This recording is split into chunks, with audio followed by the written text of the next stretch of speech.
Pessoal, boa noite.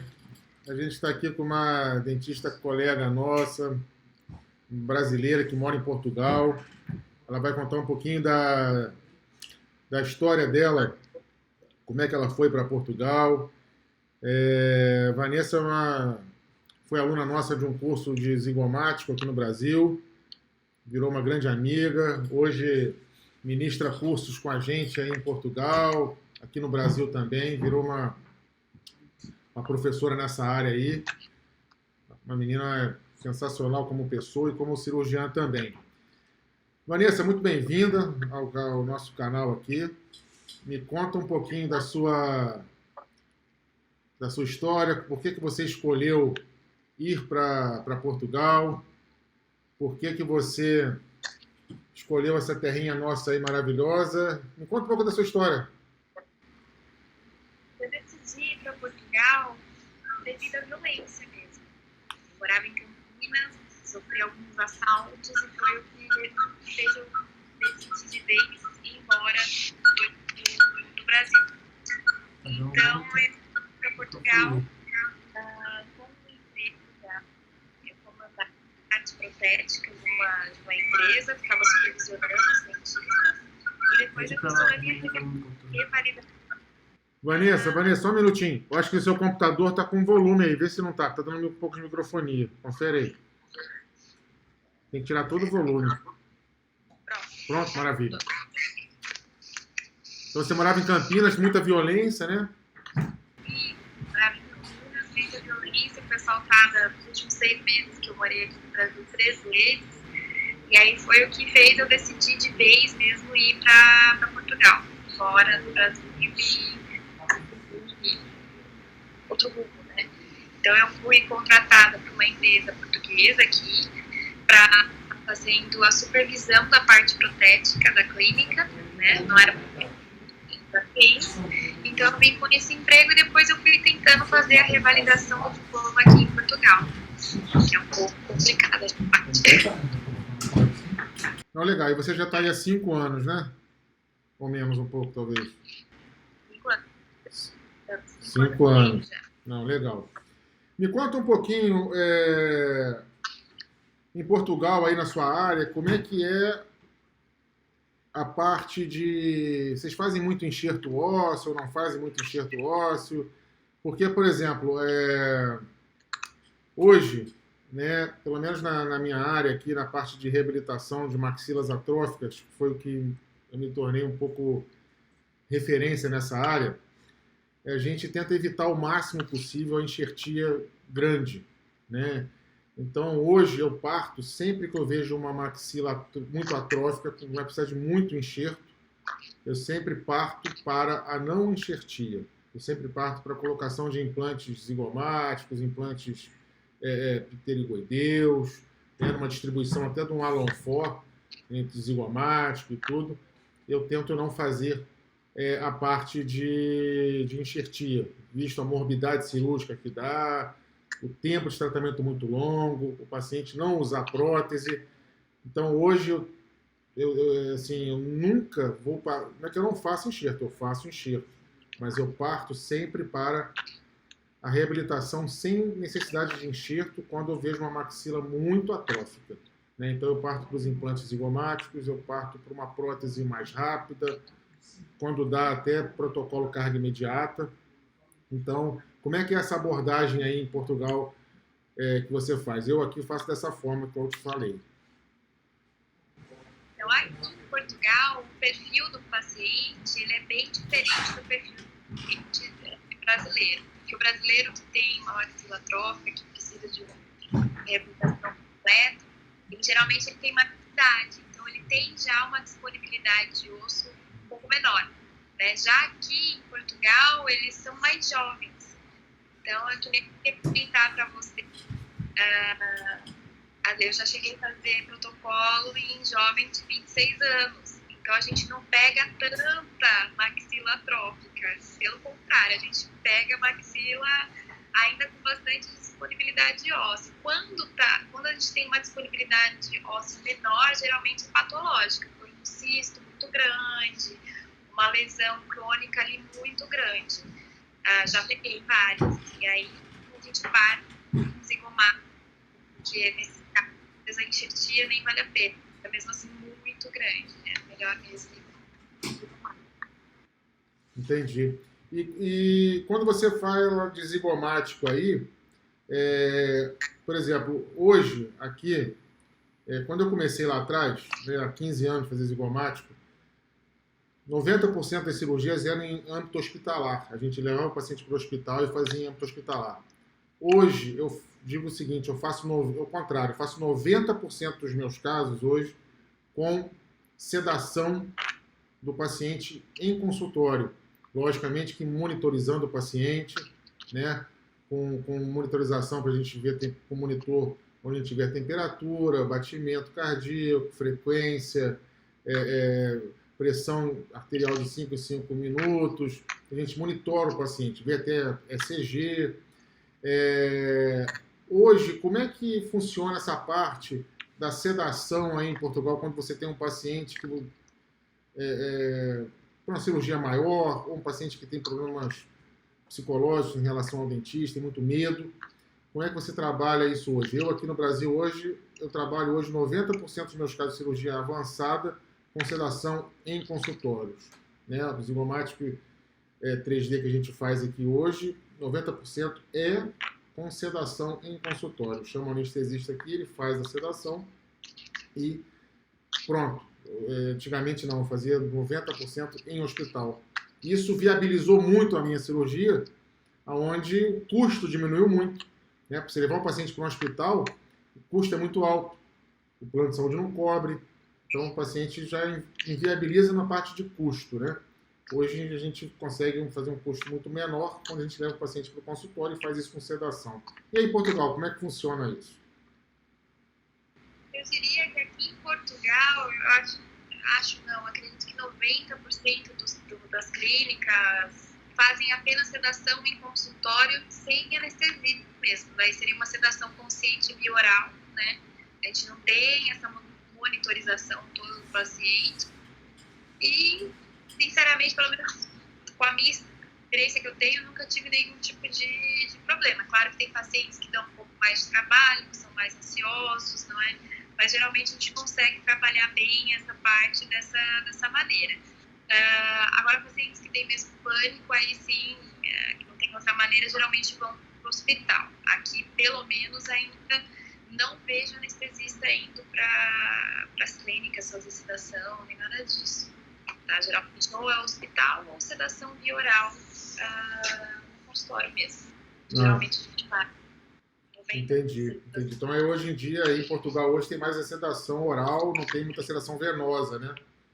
É até um nicho, então, que talvez se acontecesse aí, né, facilitaria muito aí para vocês, dentistas. Não acha que a sedação venosa, ela é uma sedação hoje, que a gente, pelo menos a experiência que a gente tem aqui, de muitos anos fazendo cirurgia com sedação venosa, aonde você consegue uma reversão rápida, né? Que a gente administra além da sedação. A vantagem da sedação venosa que eu vejo é que você administra também na sedação venosa medicação, né? No caso, a gente passa corticoide, a gente passa até analgésico para o paciente. Então, ele tem um pós-operatório muito satisfatório nesse sentido.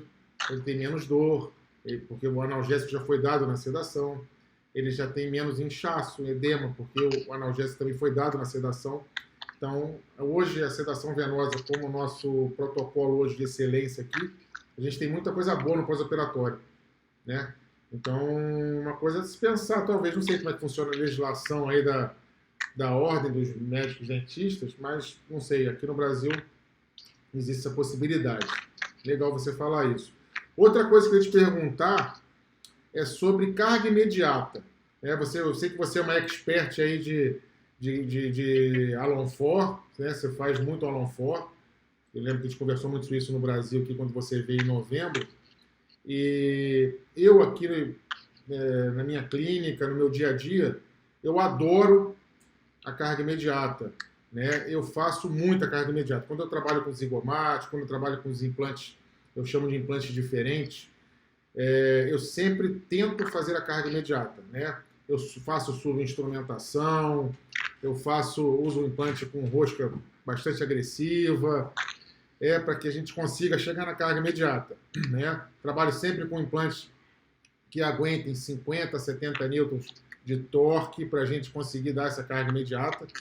Então é isso que eu faço hoje na minha clínica diária para conseguir dar a carga imediata num protocolo em cima de implantes zigomáticos e assim por diante. Como você trabalha aí em Portugal também, dessa forma também? Trabalho dessa forma também. Na verdade, até no momento da aprendizagem, a gente tem um pouco mais de experiência, a gente já sente um pouco como é o osso, né? Se ele é mais molinho, se ele está mais firme. E aí eu já vou tomando a decisão de uma subfresagem e coisas assim do gênero. Eu uso muito carga imediata. Eu acredito que, assim, 80% dos meus casos são quase todos carga imediata. É muito raro eu não conseguir mesmo colocar a carga imediata. Porque, para mim, apesar de ter um trabalho um pouco maior, tem a captura da prótese, eles saem já com a prótese capturada, boca, é imediato, no mesmo dia, praticamente logo depois da cirurgia, eles já saem com essa prótese parafusada. O retorno que o paciente te dá é muito mais simples. Ele não reclama tanto, o APT geralmente machuca, então o pós-operatório ele é muito mais favorável com uma carga imediata do que com uma prótese removível. Eu, quando não consigo dar carga imediata, eu quase choro mais que o paciente, porque eu sei que vai me dar um triplo de trabalho depois no pós-operatório. Então, eu sempre trabalho muito dessa maneira. Subfresado e implantes um pouco mais calibrosos quando é possível, né? Quando tem um diâmetrozinho maior, para a gente conseguir compactar aquele osso e atingir a carga que a gente deseja. Implantes, geralmente, carga sempre acima de 40 newtons, né? Às vezes até me surpreende um pouco, porque às vezes até sai da catraca ali. Não, é verdade, verdade, verdade. Eu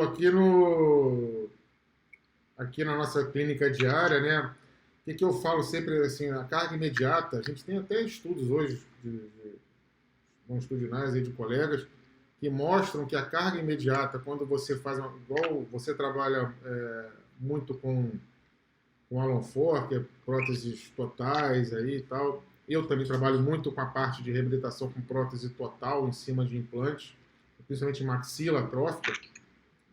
A carga imediata é muito benéfica, né, no sentido de você longevidade do implante, da integração do implante, né? Eu tenho a grande felicidade de ter casado com uma protesista, então ela pega e faz os ajustes aqui da prótese, então quando eu tenho um pouco de dificuldade de fazer o ajuste, eu chamo, ela faz aquele ajuste fino e assim, o sucesso quando a gente dá carga imediata do implante, a integração do implante é sempre muito maior do que quando a gente não dá carga, né? Porque muitas vezes a gente trabalha com um implante zigomático, vamos supor, uma prótese provisória batendo ali em cima daquele implante e tudo, não é legal para o implante. Se você der carga naquele implante, é muito melhor para o implante, né? Fora também que quando a gente coloca uma prótese imediata, aquele paciente não vai usar uma dentadura. Aqui no Brasil, o paciente ele é muito complicado de você fazer o paciente usar uma dentadura. Então, eu prefiro sempre fazer a carga imediata, porque o paciente prefere usar uma prótese fixa e assim por diante. Então, ou seja, a carga imediata, ela na minha opinião, é tudo de bom. Só tem um problema, na minha opinião, a carga imediata, né? São dois. Primeiro é a não colaboração do paciente. Quando o paciente não segue o que você fala para seguir, ou seja, comer coisas mais macias, não comer nada muito duro durante um período de osseointegração, pelo menos uns 2, 3 primeiros meses, quando a gente fala de maxila atrófica, né? Então, essa é uma das coisas. E outra coisa, aí já falo para os nossos colegas, né, uma das coisas principais aí de problemas da carga imediata é quando o colega não sabe o sistema de implante que ele está trabalhando. É muito importante você perguntar ao sistema de implante quanto de torque que aguenta aquele implante, para você não danificar aquela conexão implante-prótese. Já teve casos de eu ver colegas não conheceu o tanto de torque que aguenta o implante e já quebrar até, para você ter uma ideia, a cabeça do implante ou a conexão do implante. Você trabalhando com HI, até com HI mesmo, trabalhando com implante de conexão interna, um cone Morse, não precisa ser HE, mas de dar um torque muito excessivo, quebrar aquela parte do implante ali de cima. Aí você está com um problema muito grande, que é remover o implante que já está muito inserido, com 60, 70 newtons, né? E quando você fala de implante zigomático, você está com um problema maior ainda, né? Quando você está travado com o implante lá em cima e o implante quebra aqui embaixo. Ou seja, tomar muito cuidado com o torque que você vai estar dando e o sistema de implante que você está usando. Né? Gostaria muito de frisar nisso também para vocês. O que você acha? Não, eu concordo com você. Eu, por exemplo, para unitário, eu uso o Trilove da BEM, não fazendo merchan, porque eles não pagam nada, só que o que acontece? Com eles eu não consigo dar o mesmo torque quando eu uso um HE, que ele é muito mais sensível, porque onde tem a pontinha do triângulo, ele estoura muito fácil. Você está chegando ali perto dos 60 newton, ele já está querendo abrir. Então é um implante que na hora que você vai pôr, você tem que tomar mais cuidado. Não dá para ficar tracando até o final, não vai dar problema, e aí para tirar só com o retriever mesmo. Não tem outra opção, porque ele estoura mesmo. E já com o HE não tem esse problema, já consigo colocar mais tranquilo, tem tanta preocupação. E são da mesma marca. Não, exatamente. O problema também, você falou que tira com retriever, vou te falar um outro problema seríssimo de torque excessivo, é quando você está trabalhando com um implante de torque interno e quebra o torque interno dentro do implante. Ou seja, você não consegue tirar com retriever. Eu já vi casos assim em curso que a gente ministra, do aluno chegar num ponto, né, o professor assistente, sei lá, comeu uma bola, não acompanhou, e na verdade a gente pegou e teve que trefinar o implante para tirar esse implante. O implante estava muito travado e quebrou o torque interno dentro do implante. Por isso que eu falo o seguinte, sempre perguntar à empresa de implante quanto de torque aguenta esse implante. Ah, esse implante aguenta 50 newtons, 80 newtons. Se for um HE, aguenta 50 newtons. Se for um HI, tantos newtons. Ou seja, é importantíssimo isso. A empresa de implante fornecer para a gente. Todas as empresas de implante têm isso. Né? Sabe com quanto que aguenta de torque aquele implante. E muitos colegas nossos não falam isso, não perguntam para a empresa e saem colocando com torque excessivo. Outra coisa importantíssima sobre torque excessivo, muitas empresas falam, colegas até relatam também, que você pode causar, né, ali em volta do implante uma perda de nutrição, pode causar uma necrose e tal. Eu vou te relatar aqui agora, não tem nenhum estudo afirmando isso, tá? Que você der um torque excessivo aí de 80 newtons, você vai perder o implante porque você está pressionando demais aquela área em volta do implante. Ou seja, não é uma intercorrência que ocorre e a literatura não mostra isso para a gente hoje. Tocou num ponto importante que até tem um estudo que diz o contrário, que até uns colegas meus que fizeram, né, eu fiz o meu curso de tecnologia, que eles são a favor do torque elevado, né? E eles fizeram um estudo na Universidade de Guarulhos com os pacientes próprios cobaias, né, onde eles davam torque excessivo acima de 60 newtons, 80, 70, 100, e para poder analisar esse tal esmagamento ali daquela região, falta de nutrição, até necrose, porque alguns estudos falam que pode, né, necrosar ali a região óssea. E eles não encontraram nenhum tipo de incidência desse tipo. O que eles faziam? Eles implantavam o implante, né, no paciente, numa região que não iria danificar nem comprometer o caso, e depois eles retrivavam não, fazia trepinação daquele implante, do bloquinho ósseo, e fazia lâminas mesmo para poder verificar se houve ali a perda de alguma estrutura e tal, e foi comprovado que não. Então é um estudo que diz que não causa a falta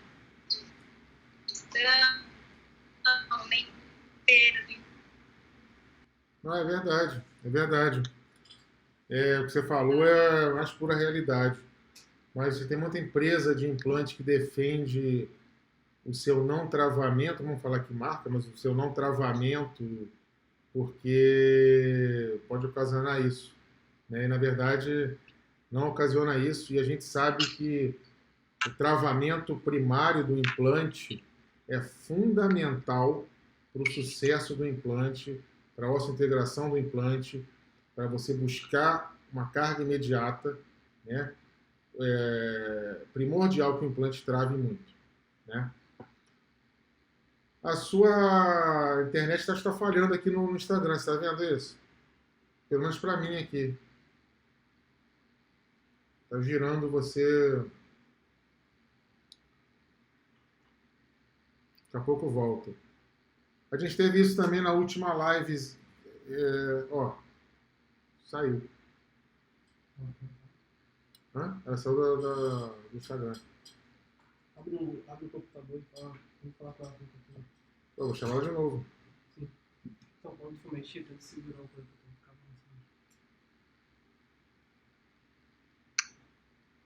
Foi? Isso é 8.000 quilômetros de distância. Ah, é muito quilômetro.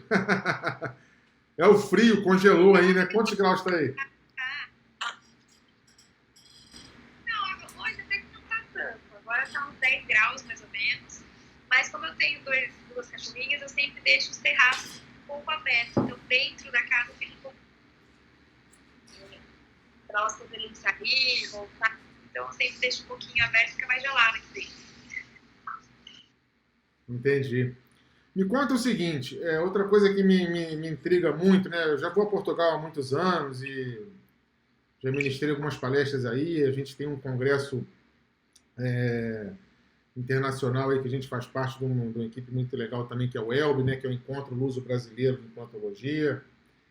E agora também a gente está criando aí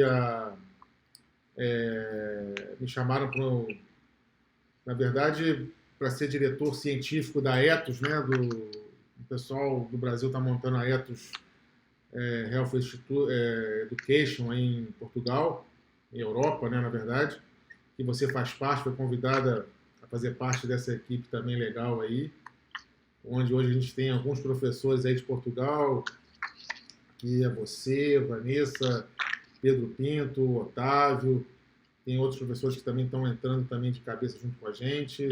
Aqui do Brasil está eu e a professora Morgana, né? E vamos cada vez mais aumentar para a gente encorpar esse grupo também. Tem o professor Talvani também, que está na Paraíba, também que faz parte também do grupo. Uma dúvida que eu tenho é o seguinte, né? E sempre fiquei...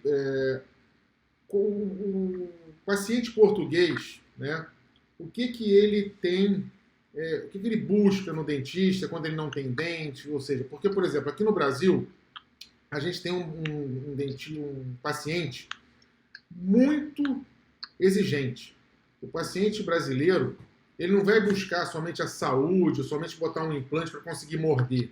Aqui no Brasil, o paciente, ele busca, primeiramente, a beleza, a estética, a autoconfiança, né? Logicamente que a gente vai devolver para ele também saúde, função e estética. Mas o paciente brasileiro, ele é muito exigente na estética. Como é que é o paciente português? O paciente português, nesse sentido, ele é muito parecido com o brasileiro. Muitos deles buscam só a estética também. E eles não têm o mesmo cuidado em termos de higiene, em termos de manter os dentes, que nem o brasileiro. Então, muitas vezes a gente coloca um central e de canino para trás na sua raiz, e ele não quer nem tirar. Poxa. Incrível isso. Então, é um pouco diferente, assim. A gente tem que, às vezes, e por mais que a gente tente convencer o paciente de fazer, ele não tem mesmo interesse nenhum. Ele só quer pôr aquele central que está faltando, na cabeça dele é o que mais vê, né? E pronto, e bola para frente. Nossa, incrível. O brasileiro, ele é muito exigente nesse sentido assim da estética, a busca incessante pela beleza, né? Tem muito isso aqui, tanto que hoje uma parte da...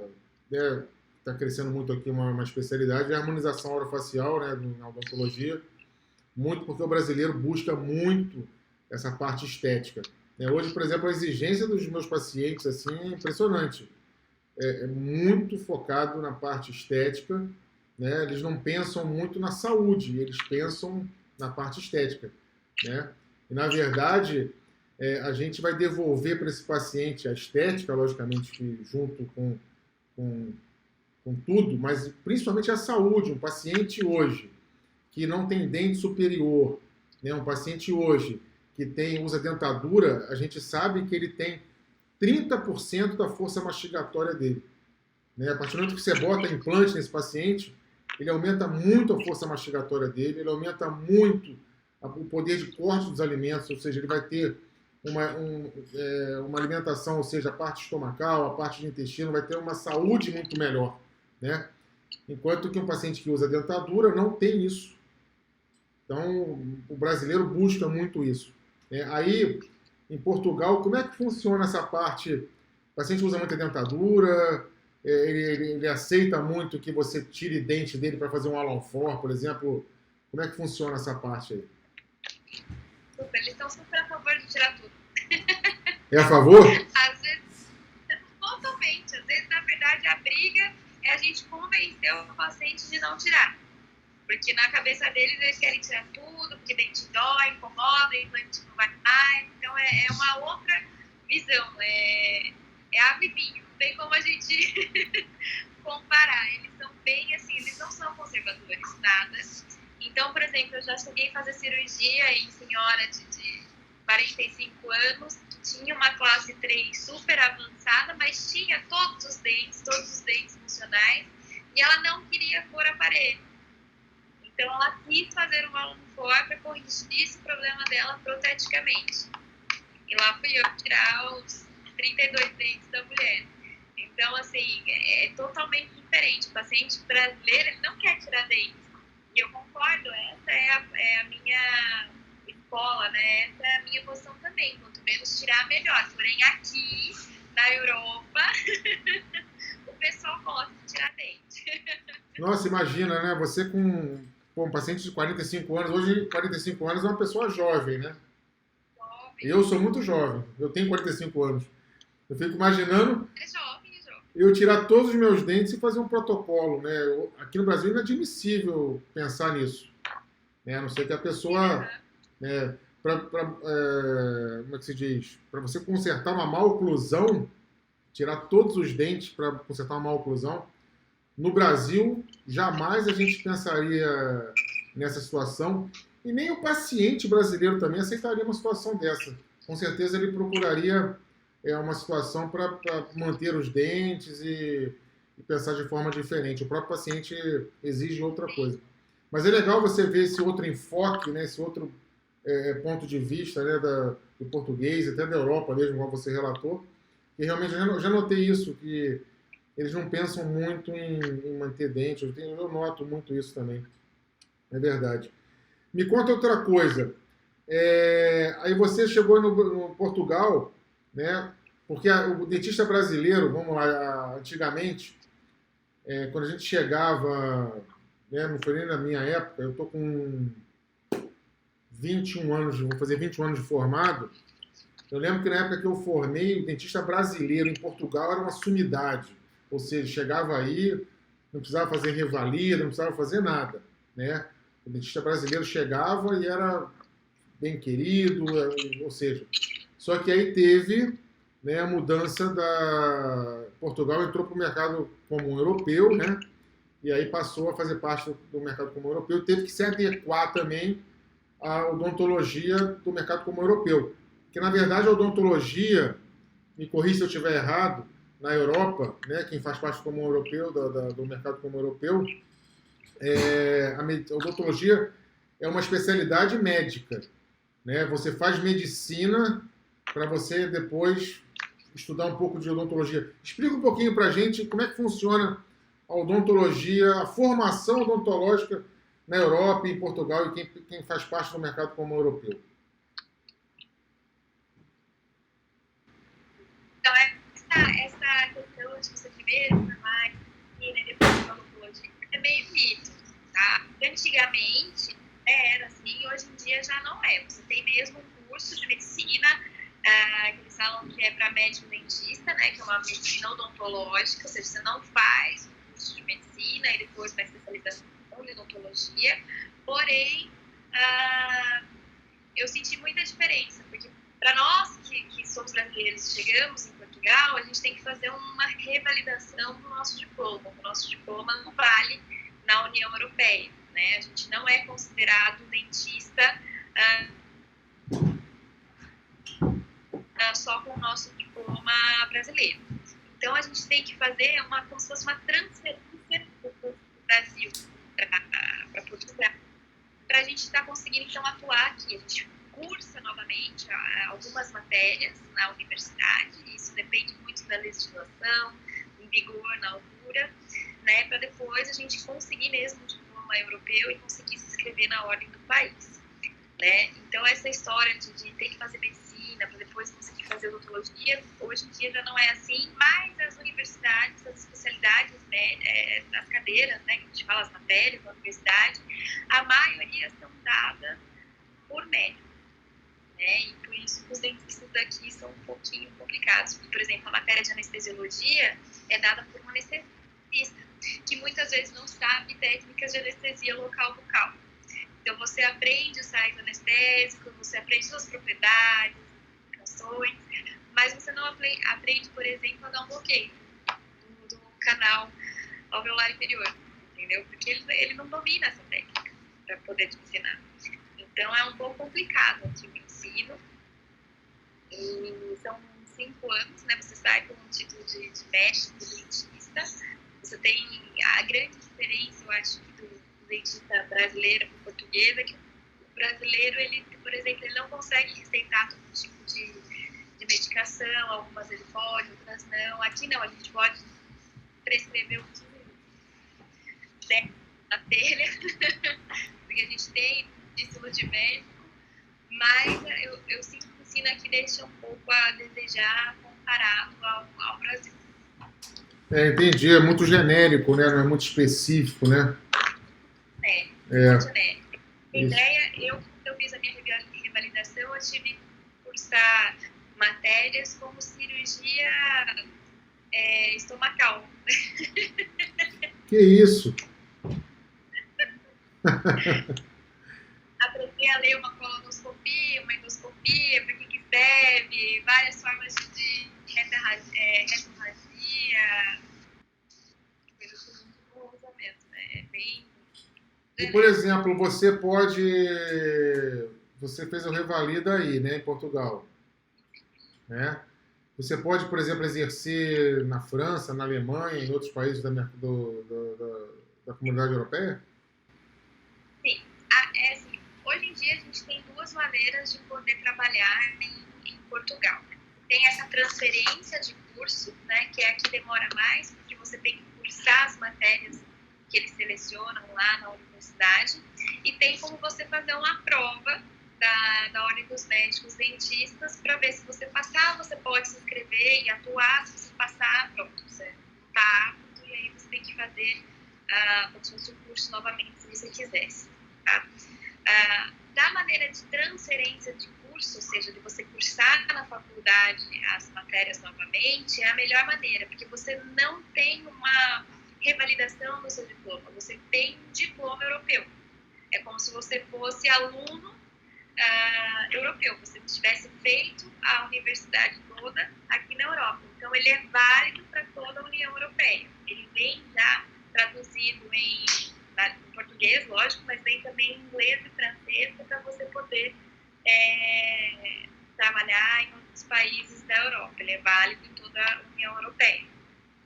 Não. E o sistema de prova, não. Você só pode trabalhar aqui em Portugal, porque é um sistema que a Ordem dos Médicos Dentistas de Portugal fez, e só eles reconheceram o seu diploma. Você não consegue sair trabalhando em outros países. Nossa, que legal, eu não sabia disso, tá vendo? Mais uma coisa que a gente aprende, né?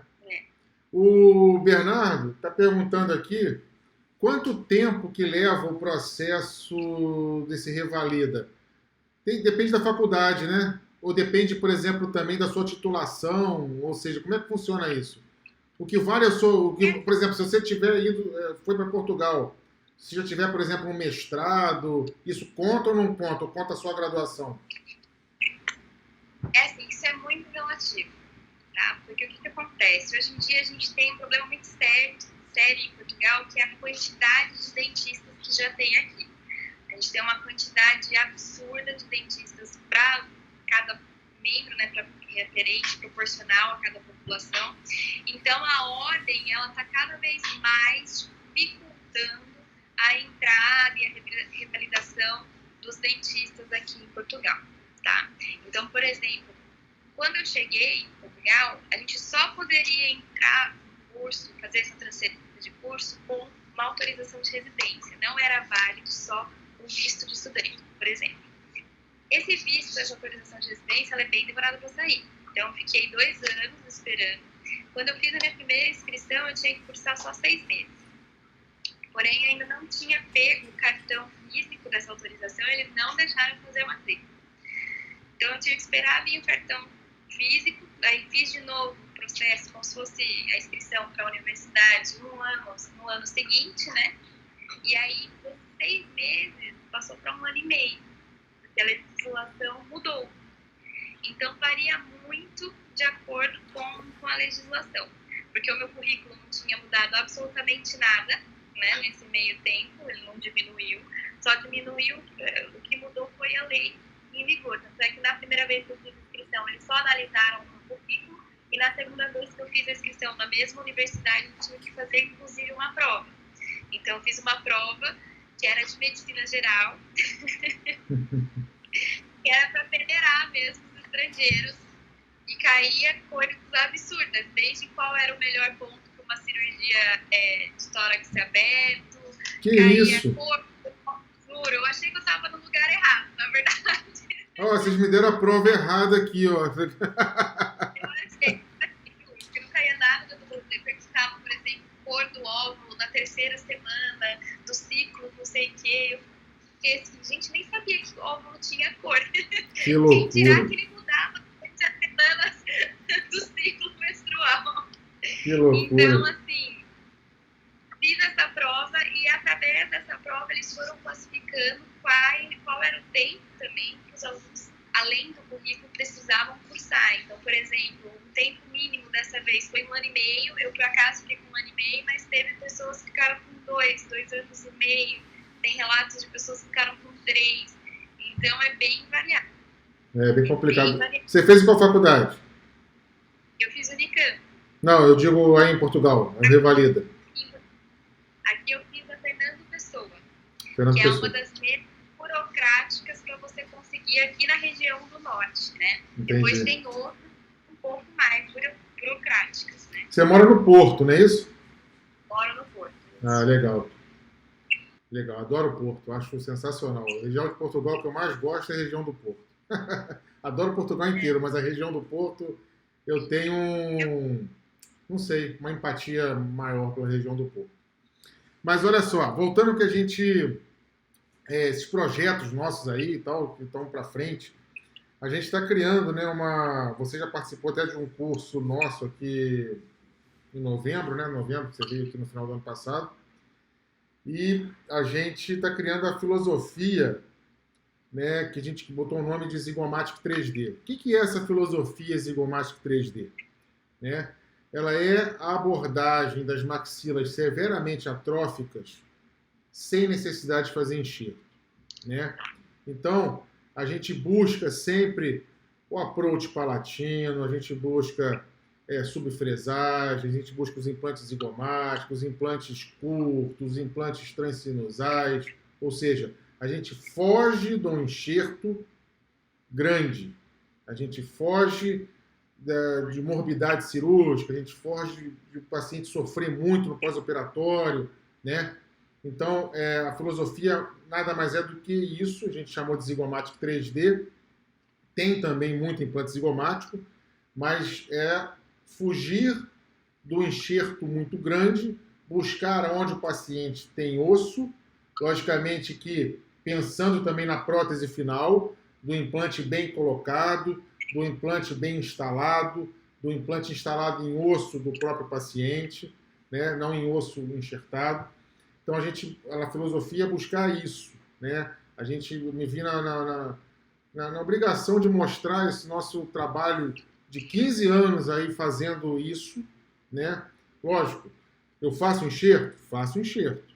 Mas determinados locais, quando eu tenho grandes chances de dar certo, um levantamento de seio em paciente edêntulo parcial, um enxerto no bloco em paciente parcialmente também edêntulo. Agora, quando eu trabalho com um paciente edêntulo total, né, que precisa fazer uma prótese protocolo no seu final, eu vou tentar sempre fugir do enxerto muito grande, né? Primeiro, o que um enxerto muito grande me faz fazer? Me faz ter um paciente provavelmente que não vai usar prótese, certo? Claro. No Brasil, igual eu te falei, a exigência que o brasileiro tem, é impossível eu pegar uma senhora de 60 anos de idade e falar para ela, olha, a senhora fez um enxerto muito longo, muito grande, a senhora vai ter que ficar agora 4, 5 meses sem usar nada em cima desse enxerto, senão esse enxerto corre risco de dar errado. Além disso, um enxerto muito grande, você precisa de muita nutrição para esse enxerto, né? Ou seja, chance de dar errado também lá na frente. Na hora que você vai colocar um implante, ou seja, várias vezes aconteceu isso comigo, não só comigo, como com vários colegas, de você abrir um enxerto depois e não ter o osso que você imaginava ter, ou ter menos, ou até não ter.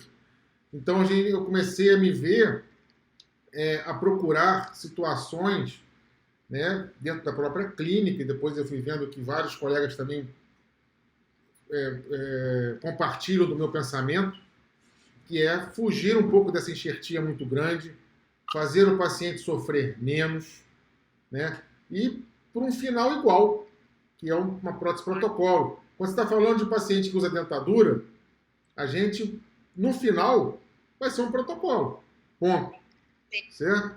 Então, por que você tem que fazer esse paciente passar por uma enxertia muito grande se você tem a possibilidade de fazer ele passar por uma situação mais tranquila, por uma cirurgia só, né? Então, essa é a ideia que a gente está lançando esse produto, entre aspas, uma filosofia de trabalho, que você está inserida nisso, tá? Totalmente faz parte disso. Vamos fazer um curso aí agora em junho, se Deus quiser, se a pandemia deixar a gente ir, né, para ir, mas em junho a gente vai estar aí. E vamos estar também em vários projetos aqui no Brasil, com certeza, vai ter muita coisa junto aí, a gente vai estar junto nisso aí, através da Ethos aí, de tudo isso aí. Né? O que você acha também desse pensamento que eu tenho em relação a essa abordagem das maxilas atróficas, em diminuir essa enxertia muito grande, né, que muita gente preconiza aí? Eu concordo, tenho o mesmo tipo de abordagem. Eu, quando o máximo que eu puder evitar de um enxerto, eu evito, porque é isso, você faz e é quase uma gravidez. Você não sabe muito bem o que vai sair lá dentro. É por aí. Então, assim, já teve caso de eu fazer enxerto e correr muito bem, e dar muito certo, e já teve caso de eu enxertar muito e não sentir efeito nenhum. Você vai abrir e parece que o osso sumiu, desapareceu. Você até fica, nossa, será que eu estava bêbada e não pus? Daquilo que eu coloquei. Então, eu tento evitar. Eu só uso o enxerto em último caso. E os casos que eu mais uso é para unitário superior, que, né, a gente vai fazer um zigoma, vai colocar um unitário, né? Mas caso contrário, eu evito o máximo. O que eu puder evitar, eu evito, porque eu não gosto muito de enxertia. Vou ser bem sincera. Não, então, o que acontece hoje? Para você ter uma ideia, hoje eu tenho como padrão nosso aqui na clínica, né, na parte de enxertia, vamos ser honestos, né, o material de enxertia melhorou muito, né? Hoje eu preconizo muito a biocerâmica aliada ao PRF, né, que a gente trabalha, o IPRF, o LPRF, a gente alia esse processo junto à biocerâmica. Então, hoje eu trabalho com material sintético, junto com biocerâmica, quando eu vou fazer enxertia óssea, quando eu vou fazer levantamento de seio, ou então quando eu coloco um implante após uma extração e vou colocar um implante imediato na região estética, eu sempre trabalho possível com esse tipo de protocolo da enxertia para cobrir os gaps e tal. Mas quando eu falo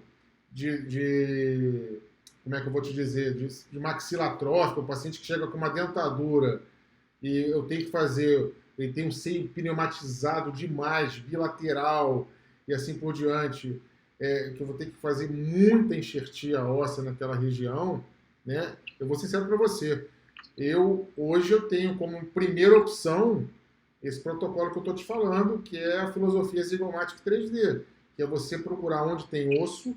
Logicamente que hoje, a gente jogando com a radiologia do nosso lado, com as tomografias, a gente consegue hoje posicionar o implante muito melhor, né, pensando nessa situação toda. A gente consegue operar o paciente antes até de ir para a cirurgia, a gente opera ele virtualmente.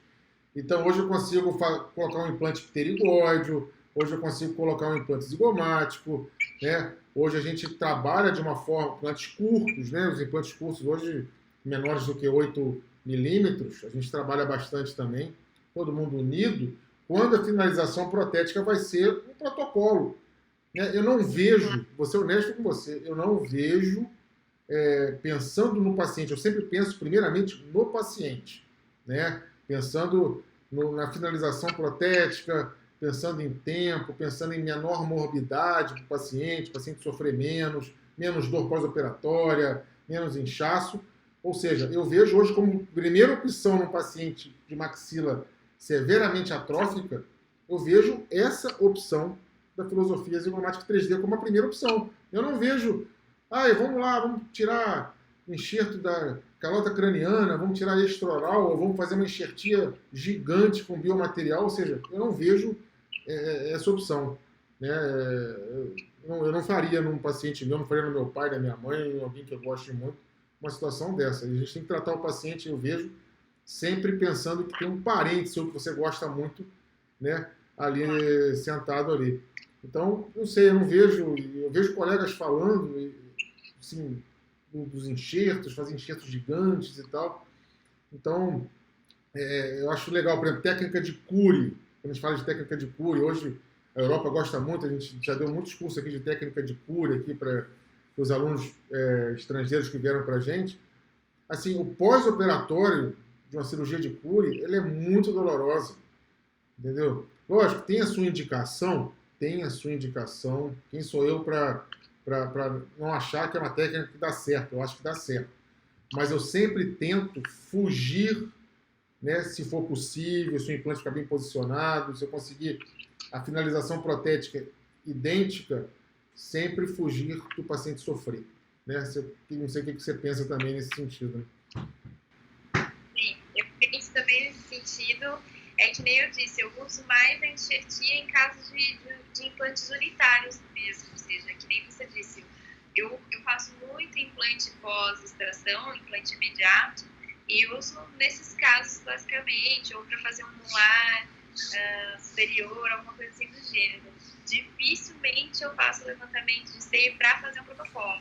Eu fujo ao máximo mesmo, porque a gente sabe que não tem muitos bons assim, resultados. Tem bons resultados, mas ele nunca é certo, não é aquela coisa que você pode contar, vai estar lá quando passar o período de cicatrização. Então sempre um transnasal, qualquer coisa que me ajude a fugir preso do enxerto, porque para reabilitação total, eu prefiro sempre utilizar o osso que o paciente tem. Então, o que eu vejo é o seguinte, quando você está trabalhando com uma maxila muito atrófica, né, e você consegue botar um implante dentro do osso do paciente, consegue travar bem aquele implante, usando, né, um approach palatino, usando subfresagem, colocando um implante com rosca agressiva para ele travar mais. Ou seja, eu vejo uma previsibilidade muito maior do que você fazer um enxerto muito grande, né, não é só o paciente sofrer, eu estou pensando no nosso lado aqui agora. É muito mais previsível o sucesso daquilo ali do que você fazer um enxerto gigante, depois você vai botar implante, tomara que dê certo, vai botar os implantes, e depois você vai fazer a prótese lá na frente. Com esse paciente usando próteses mal adaptadas ou não usando prótese para que esse enxerto dê certo, visto que você vai, com isso que eu estou falando, nessa filosofia do Zygomatic 3D, reabilitar o paciente em 6 meses, o paciente está com os dentes definitivos dele. Enquanto que no outro jeito, com um enxerto grande, se tudo der certo, se todos os milagres derem certo, ele vai estar com o implante, com o dente definitivo dele 1 ano e meio. Vamos botar assim, se tudo der certo, depois de 1 ano e meio. A gente está diminuindo em 1 ano o tratamento desse paciente se a gente usar essa filosofia. Então eu não vejo assim, alguém me provar o contrário disso. Eu não vejo benefício em a pessoa fazer uma enxertia muito grande e não colocar só implantes e depois colocar a prótese final. Visto que a finalização protética vai ser um protocolo. Sempre pensando na finalização protética. Por isso que eu também sou muito fã dessa técnica que você é uma expert aí em Portugal, no Porto, na parte de Alonfort. Eu vejo uma técnica sensacional, porque você consegue a ancoragem boa do implante, consegue dar carga imediata, você consegue tempo, você faz rápido o trabalho, em 4, 5 meses o paciente está já com a prótese definitiva, se você quiser fazer esse trabalho, sem enxertia, sem nada de mais nesse sentido. Então não vejo. Cada hora que eu faço um caso e que eu vejo o caso dar certo, então eu quero mais passar isso para frente, para as pessoas entenderem a facilidade disso, Só assim, não sei. Eu estou correndo de enxerto. Eu só faço o Alonfort. E a grande diferença dele pro Brennemar, que na verdade é o comprimento do implante e a angulação. Basicamente, você com a angulação você consegue usar implantes mais compridos e é o que te dá uma boa ancoragem e uma durabilidade daquele tratamento que você fez. Geralmente o Brennemar, como eles são todos paralelos, tem que ser implantes mais curtinhos, então a gente já tem um pouco menos aí de ancoragem. Já, por exemplo, eu, em 90% dos meus casos, eu consigo pôr implante de 15 e 13. Legal. 15, 13. Por quê? Por causa da angulação. O fato de se eu pôr reto, vai para 10. Então você angula, foge ali do seio e consegue colocar, eu diria que 85% dos casos, um implante de 15 de 13 ali. É até legal a gente ressaltar também, é até importante a gente ressaltar que o criador da técnica Alonfort é português, O professor Paulo Maló, que ele é português, aí ele que inventou, vamos dar nome aos bois aí, ele que inventou essa técnica, é o que documentou essa técnica, que é você colocar os implantes mais distalizados, para diminuir aquela barra, aquele cantilever, distal, que dava muito problema de fraturar prótese, dava muito problema de perda até de implantes e assim por diante. E a ciência mostrou que não, pelo contrário, hoje em dia você não precisa mais botar 10 implantes, 8 implantes numa maxila para reabilitar, Desde que eles estejam bem distribuídos, você consegue hoje, com 4 implantes no Alonfort, restabelecer uma maxila completa, Isso é muito, muito legal também, não precisa daquela quantidade toda de implantes que se fazia antigamente, Hoje a gente vê casos aí de 10 implantes, 12 implantes em maxila, sem necessidade de ter isso tudo, para reabilitar.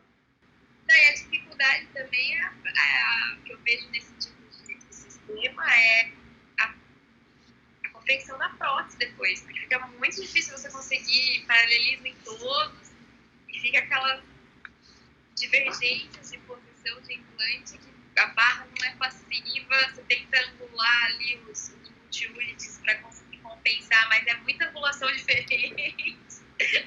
Porque, Vanessa, olha só, o que acontece é o seguinte, você não pegou essa época que eu peguei, eu acho que eu peguei um pouquinho do final dessa época. Antigamente, se colocava implante onde tinha osso e quem se virava era o protesista para botar dente. Né? Hoje é inadmissível qualquer cirurgião que faça implante não entender o mínimo de prótese. É inadmissível. Hoje é impossível um colega nosso que só faça cirurgia e não entenda nada de prótese. Ele tem que entender de prótese para fazer hoje um implante. Até porque hoje a gente projeta, né, o planejamento reverso, hoje é uma coisa que é normal hoje. A gente planeja o que esse paciente vai ter de dente, para qual implante que eu vou usar, para qual técnica que eu vou usar e assim por diante, né? Ah, eu vou usar um Alonfor, vou fazer uma técnica Alonfor, mas qual prótese que ele vai colocar? Né? Qual o antagonista que ele tem? Ele tem dente antagonista? Ele tem outra prótese? Isso hoje a gente pensa isso hoje. Antigamente, na época que eu formei, né, foi o finalzinho disso, não se pensava nisso. Pensava só, bota implante onde tem osso, depois o protesista que vai se virar para colocar o dente numa posição ali favorável, vamos dizer assim, né? Antigamente quem colocava os implantes, na verdade, era os fruto-maxilo, né? É verdade. E depois o mercado do dentista que tinha que se virar para conseguir fazer a prótese.